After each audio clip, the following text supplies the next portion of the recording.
নমস্কার বন্ধুরা, আজ নিয়ে এসেছি একদম নতুন ধরনের ভেন্ডির একটি সাধারণ রেসিপি, যেটা গরম ভাত বা রুটি সব কিছুর সাথেই কিন্তু খেতে খুবই ভালো লাগে।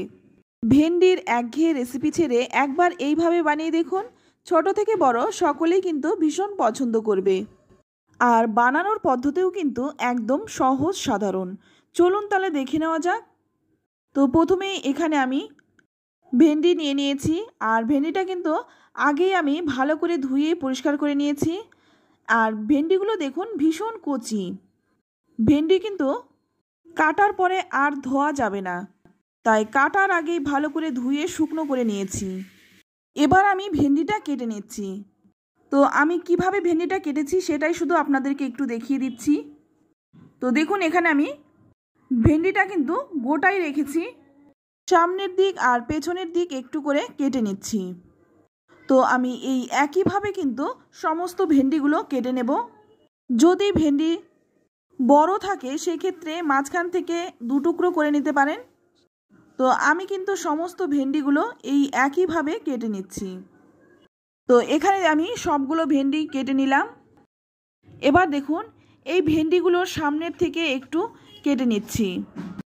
এতে করে যদি ভেন্ডির মধ্যে কোনো রকমের পোকা থাকে তাহলেও কিন্তু বোঝা যাবে, আর মশলাটাও কিন্তু খুব ভালো করে ভেন্ডির মধ্যে ঢুকে যাবে।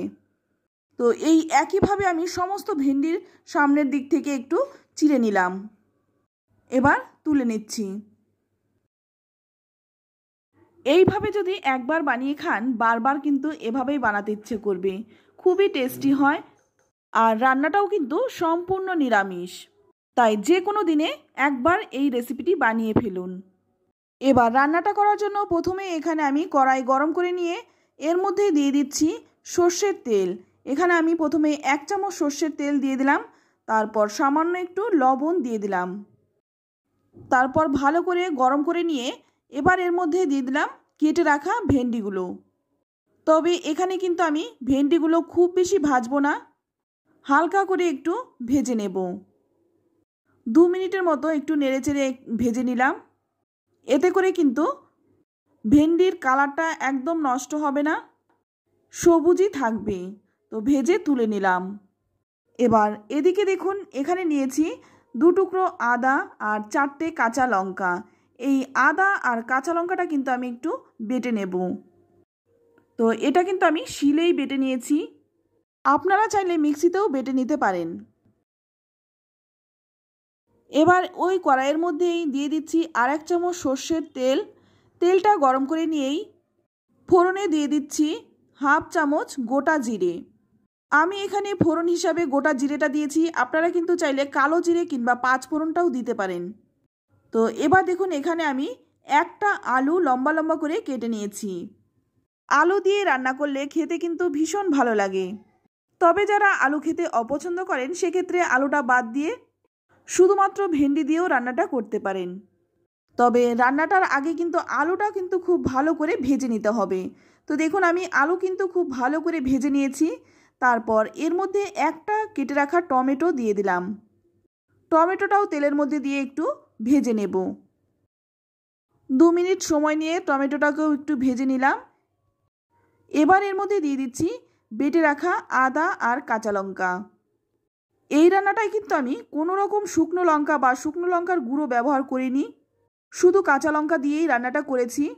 আর এই রান্নাটা কিন্তু কাঁচা লঙ্কাতেই বেশি ভালো হয়। এবার এর মধ্যে দিয়ে দিচ্ছি স্বাদ মতো লবণ, সামান্য একটু দিয়ে দিলাম হলুদ গুঁড়ো, আর হাফ চামচের মতো দিয়ে দিলাম জিরে গুঁড়ো।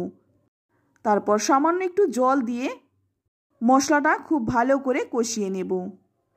মশলাটা খুব ভালো করে কষিয়ে নিতে হবে যতক্ষণ না মশলার কাঁচা গন্ধ চলে যাচ্ছে। একটু একটু করে জল দিয়ে মশলাটাকে কষাবো, এতে করে কিন্তু মশলাটা কিন্তু খুব ভালো করে কষানো হবে। তো দেখে বোঝাই যাচ্ছে মশলাটা কিন্তু খুব ভালো করে কষানো হয়ে গেছে। এবার এর মধ্যে দিয়ে দিলাম ভেজে রাখা ভেন্ডিগুলো। তো ভেন্ডিটা দিয়েও কিন্তু মশলার সাথে খুব ভালো করে নেড়েচেড়ে মিশিয়ে নেব।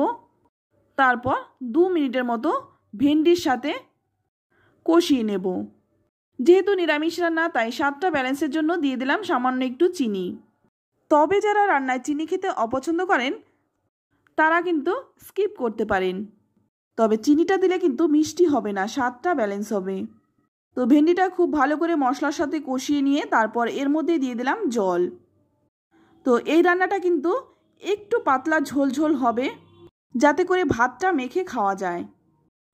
ভালো করে নেড়েচেড়ে মিশিয়ে নিয়ে তারপর একটু ফুটিয়ে নেব। একদম সহজ সাধারণ হালকা পাতলা একটি রান্না, খেতেও ভীষণ সুস্বাদু হয়। আর সবচেয়ে বড় কথা, রান্নাটা কিন্তু খুব তাড়াতাড়ি হয়ে যায়। তো একটু ফুটিয়ে নিয়ে তারপর গ্যাসটা মিডিয়াম করে দিয়ে একটা ঢাকা দিয়ে 6-7 মিনিট রান্নাটা করে নেব।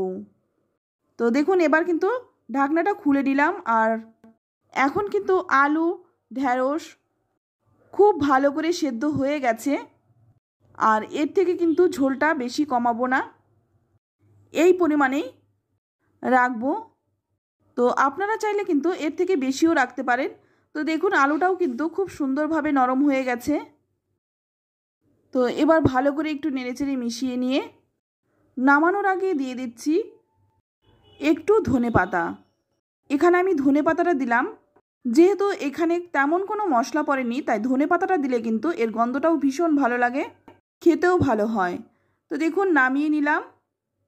তো বন্ধুরা, আমার এই সহজ সাধারণ ভেন্ডির রেসিপিটি আপনাদের কেমন লাগলো অবশ্যই কমেন্টে জানাবেন। আর লাইক কমেন্ট শেয়ার করতে কিন্তু ভুলবেন না। আপনি যদি আমার চ্যানেলে নতুন বন্ধু হয়ে থাকেন, চ্যানেলটা সাবস্ক্রাইব করে নেওয়ার অনুরোধ রইল। আজ এই পর্যন্ত, আবারও দেখা হবে অন্য কোনো নতুন রেসিপিতে।